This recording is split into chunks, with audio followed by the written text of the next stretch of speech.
Amir bin Syarahil. Kita masih bersama para ulama salaf yang mulia dalam serial biografi ulama-ulama salaf terkemuka. Tokoh kita dalam kesempatan kali ini adalah tokoh yang berperawakan kurus, dihormati, merupakan gudangnya ilmu pengetahuan.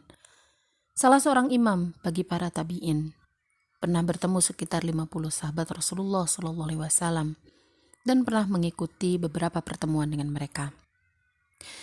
Ibnu Umar bin Khattab radhiyallahu anhuma pernah melihatnya dan dia berkata, "Sepertinya dia pernah bersama kami." Di samping itu semua, dia adalah seorang yang mempunyai kecerdasan dan pengalaman yang luar biasa. Disenangi para pemimpin dan pejabat pemerintahan. Banyak orang yang memerlukan bantuan karena keilmuannya. Pernah diutus Abdul Malik bin Marwan kepada Raja Romawi hingga sang raja merasa kagum kepadanya dan mengatakan, "Mengapa orang-orang Arab tidak mempercayakan pemerintahan kepadanya?" Ada sebuah kisah sebagaimana disebutkan Az-Zahabi dalam kitab sirahnya. Dari Aisyah radhiyallahu anha dia berkata, Abdul Malik bin Marwan memerintahkan kepada Asy-Sya'bi agar pergi menemui Raja Romawi. Maksudnya sebagai utusan. Ketika dia telah kembali dari Romawi, sang khalifah berkata, "Wahai Sya'bi, apakah kamu tahu apa yang ditulis Raja Romawi untukku?" Dia berkata, "Wahai Amirul Mukminin, apa yang dia tulis?"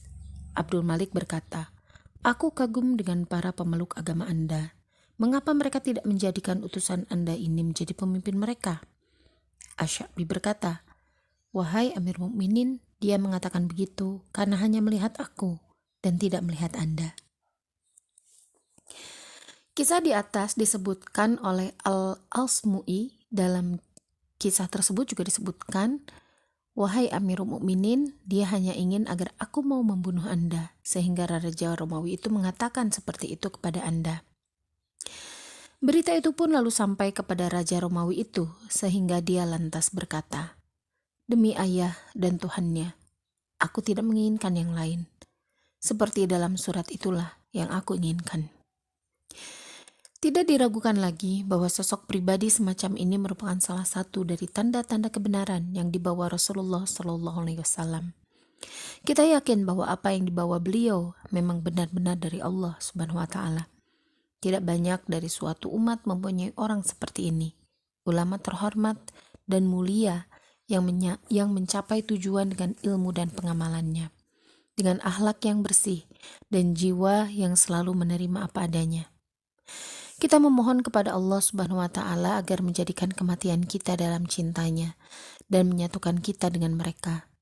Rasulullah SAW pernah ditanya, seseorang mencintai suatu kaum, akan tetapi dia tidak menemukan hidup sezaman, maksudnya tidak hidup sezaman dengan mereka.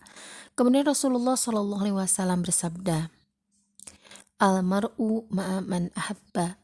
Seseorang akan bersama dengan orang yang dicintainya. Semoga salawat dan salam selalu mengalir kepada baginda Rasulullah SAW, keluarga dan para sahabatnya. Semoga Allah memberikan berkahnya kepada orang yang diutus sebagai rahmat bagi seluruh sekalian alam. Nama, kelahiran, dan sifat-sifatnya. Dia bernama Amir bin Syarahil. Ada yang menyebutnya Ibnu Abdullah bin Syarahil bin Abdu Asy-Sya'bi Abu Amr Al-Kufi. Kelahirannya 6 tahun setelah pemerintahan Khalifah Umar bin Khattab radhiyallahu anhu. Menurut pendapat yang masyhur, ibunya berasal dari daerah Jalula. Jalula adalah nama desa di wilayah Persia. Disinilah pernah terjadi perang besar yang terkenal, di mana kaum muslimin mencapai kemenangan gemilang atas pasukan Persia. Daerah ini sekarang berada di wilayah Irak dengan nama As-Sa'idiyah. Ada yang mengatakan bahwa dia dilahirkan pada tahun ke-21 Hijriah. Sifat-sifatnya. Ibnu Sa'ad berkata, Asy-Sya'bi berperawakan kecil dan kurus. Dia dilahirkan sebagai bayi kembar. Al-Hakim Abu Abdillah berkata, Asy-Sya'bi adalah orang yang terlahir sebagai bayi kembar dan kecil tubuhnya. Dia berkata, sesungguhnya aku terdesak dalam rahim. Dari Laits, dia berkata, aku pernah melihat Asy'abi dan aku tidak tahu karena selimutnya berwarna merah pekat dan juga jenggotnya. Sanjungan para ulama terhadapnya. Dari Az-Zuhri dia berkata, ulama itu ada 4, yaitu Sa'id bin Al-Musayyib di Madinah, Amir Asy-Sya'bi di Kufah, Al-Hasan bin Abi Al-Hasan Al-Basri di Basrah, dan Makhul di Syam. Dari Usama dia berkata, Umar bin Khattab pada masanya adalah pemimpin bagi kaumnya. Setelah itu Ibnu Abbas sebagai pemimpin kaumnya di masanya. Setelah Ibnu Abbas adalah Asy-Sya'bi di masanya, kemudian Sufyan Ats-Tsauri.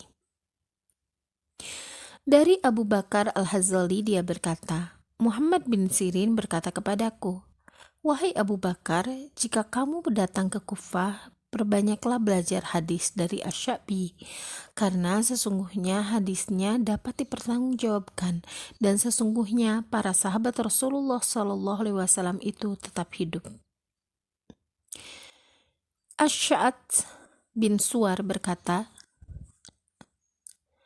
Al-Hasan pernah menceritakan sifat-sifat dan sosok Asy-Sya'bi. Dia berkata, dia mempunyai ilmu yang luas, besar cita-cita, mengutamakan kebersamaan, dan mempunyai komitmen yang besar terhadap perjuangan Islam. Dari Yahya bin Mu'in dan Abu Zur'ah dan yang lain, dia berkata, Asy-Sya'bi adalah orang yang dapat dipercaya. Ahmad bin Abdullah Al-Anjali berkata, Asy-Sya'bi mendengar hadis dari 48 sahabat Rasulullah SAW. Dia lebih tua 2 tahun dari Abu Ishaq dan Abu Ishaq lebih tua 2 tahun dari Abdul Malik bin Umair. Hadis mursal yang diriwayatkan Asy-Sya'bi banyak yang sahih. Hampir semua hadis mursal yang diriwayatkannya itu menjadi sahih. Asim bin Sulaiman berkata, aku tidak pernah melihat seorang pun dari penduduk Kufah, Basrah, dan Hijaz, serta beberapa wilayah yang lain yang lebih luas wawasannya tentang hadis dari Asy-Sya'bi. Kekuatan hafalan, kecerdasan, dan keluasan wawasannya. Dari Ibnu Shibrimah dia berkata, aku pernah mendengar Asy-Sya'bi berkata, aku tidak pernah menulis dalam kertas putih hingga saat ini, dan tidak ada seorang pun yang berbicara tentang hadis denganku kecuali aku menghafalnya, dan aku tidak senang kalau dia harus mengulangi perkataannya untukku. Dari Shibrimah, dari Asy-Sya'bi dia berkata, selama 20 tahun aku tidak pernah mendengar seseorang yang berbicara tentang hadis kepadaku kecuali pasti aku tahu lebih dulu darinya. Aku pernah lupa tentang suatu pengetahuan yang jika dihafal seseorang, pasti dia akan menjadi orang yang pandai. Dari Al-Wadi, Arabisi, dari Asy-Sya'bi, dia berkata, aku tidak pernah meriwayatkan sesuatu tentang syair. Meski begitu, jika kalian mau mendengarnya, akan aku dendangkan hingga sebulan lamanya dengan tidak mengulanginya.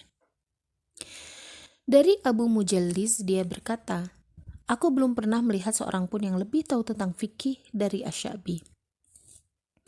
Makhul berkata, aku belum pernah melihat orang yang lebih tahu tentang sunnah Rasulullah SAW dari Asy-Sya'bi. Dari Abdul Malik bin Umair dia berkata, Ibnu Umar pernah lewat di hadapan Asy-Sya'bi. Saat itu dia sedang membaca kitab tentang perang. Dia berkata, sepertinya dia ikut serta bersama kami, dan mungkin dia lebih tahu dan lebih hafal dariku. Asim Al-Ahwal berkata, aku belum pernah melihat seorang pun yang lebih luas wawasannya dari Asy-Sya'bi. Kewaraannya dalam memberikan fatwa dan dalam mencela pendapat. Dari Muhammad bin Juhadah dia berkata, sesungguhnya Amir Asy-Sya'bi pernah ditanya tentang suatu permasalahan. Tetapi saat itu dia tidak mempunyai jawaban, sehingga orang yang bertanya lalu berkata, katakan saja dengan pendapat Anda. Dia berkata, apa yang bisa kamu lakukan dengan pendapatku? Lebih baik buang saja pendapatku.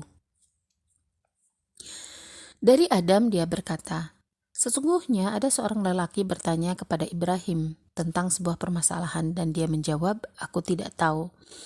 Kemudian Amir Asy-Sya'bi lewat di antara mereka, sehingga Ibrahim berkata kepada lelaki itu, tanyakan kepada orang tua itu, kemudian kembalilah kemari dan beritahu saya.